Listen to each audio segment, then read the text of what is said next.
యేసన్న గారు మహిమలోకి వెళ్ళిపోయిన తర్వాత 4-5 స్థలాలకి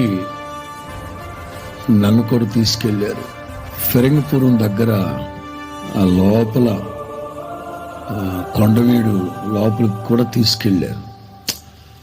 నచ్చలేదు. ఆ తర్వాత అటు ఎక్కడో లోపలికి తీసుకెళ్లారు. నచ్చలేదు. తిరిగి 20-25 తర్వాత మరలా అక్కడికే వచ్చేసారు. అలాగే యేసన్న గారు ఎక్కడైతే ప్రారంభించారో, ఎక్కడైతే ఇటు గుంటూరు ఇటు అమరావతి ఈ మధ్యలోనే ఉండాలి మధ్యలోనే